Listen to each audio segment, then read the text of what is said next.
ചില സത്യങ്ങളുണ്ട്, അവ നമ്മൾ തർക്കിച്ച് സ്ഥാപിക്കേണ്ടവയല്ല, പകരം അവ നമുക്ക് മുന്നിൽ വെളിപ്പെടുകയാണ് ചെയ്യുക.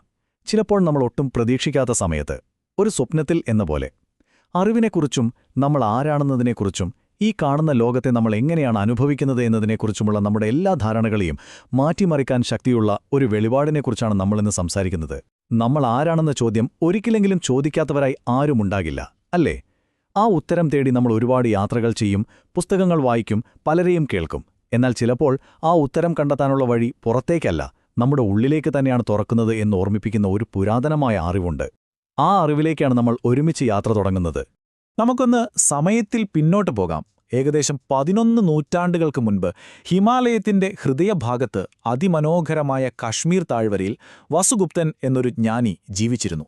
അദ്ദേഹം ശിവന്റെ ഒരു വലിയ ഭക്തനായിരുന്നു.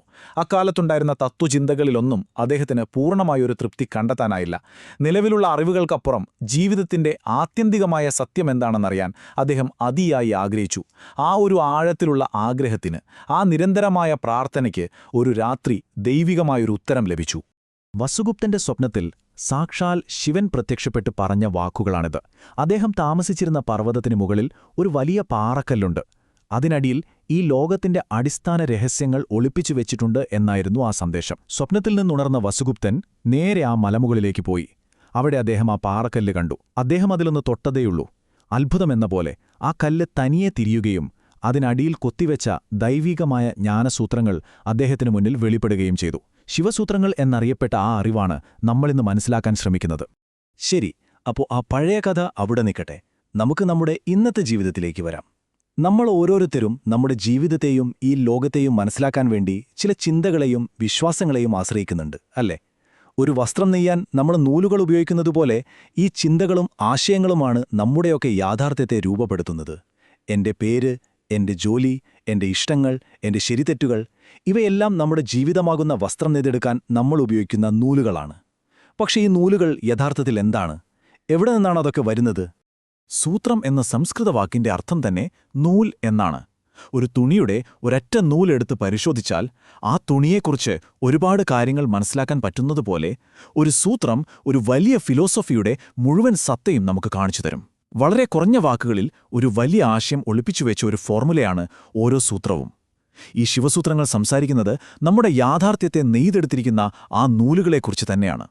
വസുഗുപ്തന് കിട്ടിയ ഈ ശിവസൂത്രങ്ങൾ എത്രമാത്രം വിലപ്പെട്ടതായിരുന്നു എന്ന് നമ്മളൊന്ന് ചിന്തിക്കണം. നൂറ്റാണ്ടുകളോളം കശ്മീരി പണ്ഡിറ്റുകൾ അവരുടെ ജീവനേക്കാളേറെ ഈ അറിവിനെ സംരക്ഷിച്ചു.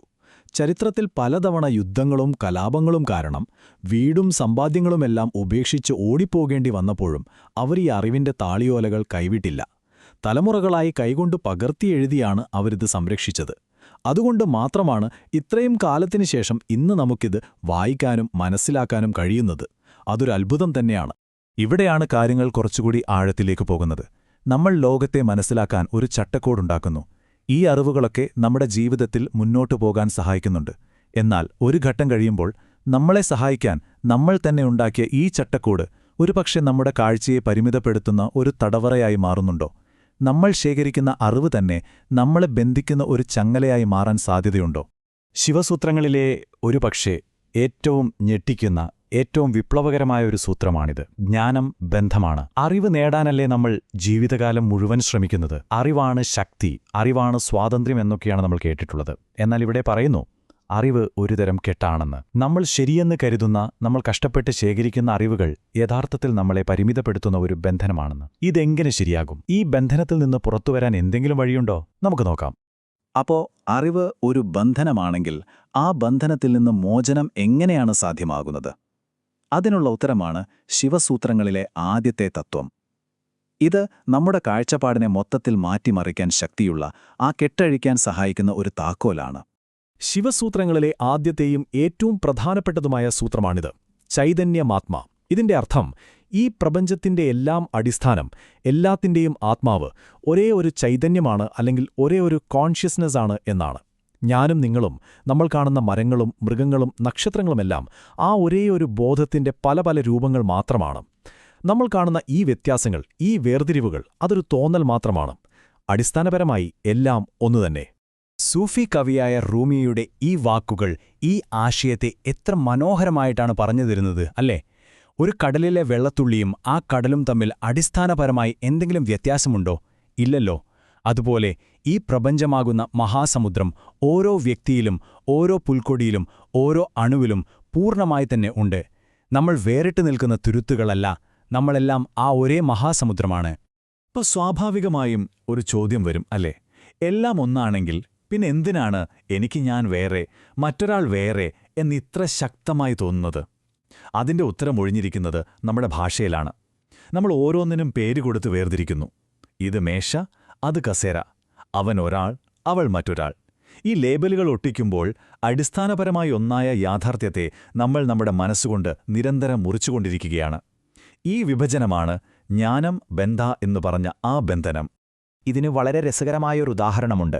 നമീബിയയിലെ ഹിംബ എന്ന ഗോത്രവർഗത്തെക്കുറിച്ച് കേട്ടിട്ടുണ്ടോ? അവരുടെ ഭാഷയിൽ നീല എന്ന നിറത്തിന് പ്രത്യേകമായി ഒരു വാക്കില്ല. അതുകൊണ്ട് അവർക്ക് നീലാകാശവും മരത്തിലെ പച്ച ഇലകളും തമ്മിൽ വേർതിരിച്ചറിയാൻ വലിയ പ്രയാസമാണ്.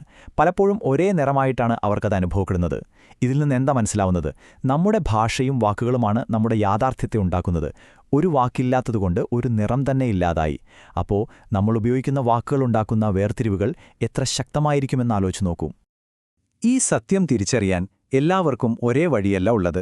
ശിവസൂത്രങ്ങൾ 3 പ്രധാന വഴികളെക്കുറിച്ച് പറയുന്നുണ്ട്. ഓരോരുത്തർക്കും അവരവരുടെ സ്വഭാവമനുസരിച്ച് തിരഞ്ഞെടുക്കാവുന്ന വഴികളാണിത്. ആദ്യത്തേത് ആണവോപായം, അതായത് പൂജകളും മന്ത്രങ്ങളും പോലുള്ള കർമ്മങ്ങളിലൂടെ പടിപടിയായി മുന്നേറുന്ന പാത. രണ്ടാമത്തേത് ശാക്തോപായം, ഞാൻ ആരാണെന്ന് നിരന്തരം സ്വയം ചോദിച്ച് നമ്മുടെ ചിന്തയെയും ഊർജത്തെയും ഉപയോഗിച്ച് സത്യത്തിലേക്ക് എത്തുന്ന വഴി. അവസാനത്തേത് ശാംഭവോപായം, ഒരു മിന്നലുപോലെ ഒരു നിമിഷം കൊണ്ട് സത്യം വെളിപ്പെടുന്ന വഴികളില്ലാത്ത വഴി. ലക്ഷ്യമൊന്നു തന്നെ, പക്ഷെ യാത്ര പലർക്കും പലതരത്തിലായിരിക്കും.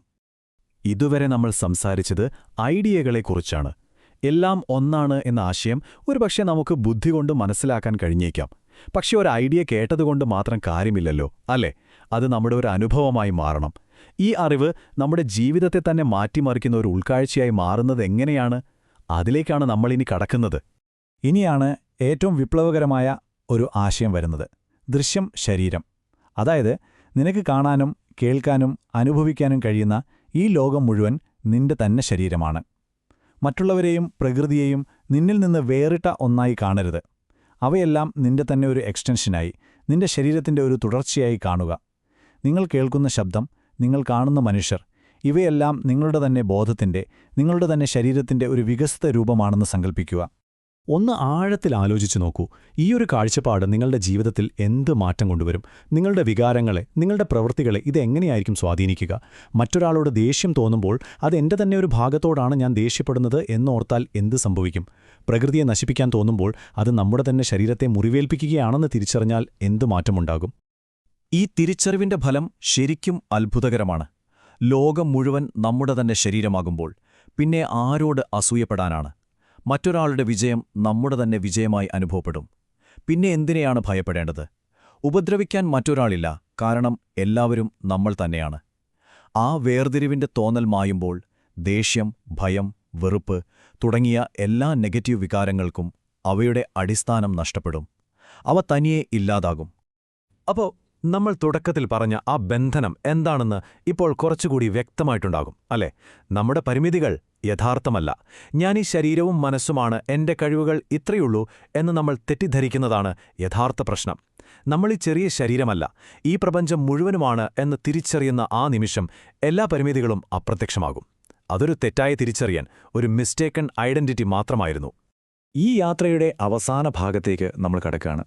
ഈ പുതിയ കാഴ്ചപ്പാട് നമ്മളെവിടെയാണ് എത്തിക്കുന്നത്?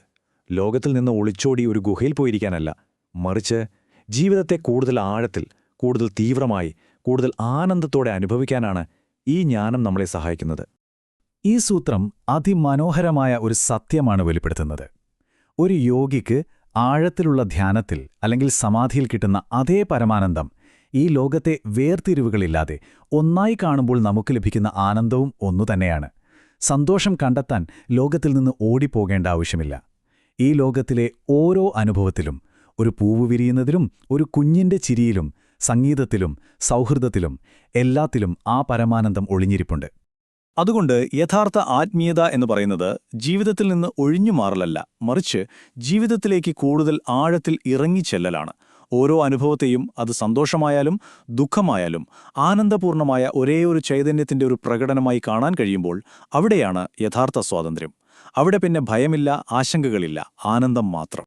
കശ്മീർ ശൈവ പാരമ്പര്യത്തിലെ മറ്റൊരു വലിയ ആചാര്യനായ ഉത്പലദേവന്റെ ഈ വാക്കുകൾ ഈ ആശയത്തിന്റെ വൈകാരികമായ ആഴം നമുക്ക് കാണിച്ചു തരുന്നു. നമ്മുടെ അനുഭവങ്ങളെ പൂർണ്ണമായും മാറ്റിമറിക്കുന്ന ഒരു മാന്ത്രിക വിദ്യയാണിത്. ദുഃഖവും വിഷവും പോലും ആനന്ദവും അമൃതവുമായി മാറുന്നൊരു കാഴ്ചപ്പാട്. ഒന്നും തള്ളിക്കളയേണ്ടതില്ലാത്ത, എല്ലാം ഉൾക്കൊള്ളുന്ന ഒരു വഴി. അതാണ് ശിവന്റെ വഴി. നമുക്ക് ഈ ഒരു ചോദ്യത്തോടെ അവസാനിപ്പിക്കാം. ഈ ലോകം നിങ്ങളിൽ നിന്ന് വേറിട്ട ഒന്നല്ല, അത് നിങ്ങൾ തന്നെയാണ് എന്ന് വെറുമൊരു ആശയമായിട്ടല്ല, മറിച്ചൊരു ആഴത്തിലുള്ള അനുഭവമായി നിങ്ങൾക്ക് ബോധ്യപ്പെട്ടാൽ, നിങ്ങളുടെ ഓരോ ചുവടും, ഓരോ വാക്കും, ഓരോ പ്രവൃത്തിയും എങ്ങനെയായിരിക്കും? ഈ ചോദ്യം നിങ്ങളുടെ ഉള്ളിൽ മുഴങ്ങട്ടെ. ഈ അന്വേഷണം നിങ്ങളുടെ ജീവിതത്തിന്റെ ഭാഗമാകട്ടെ.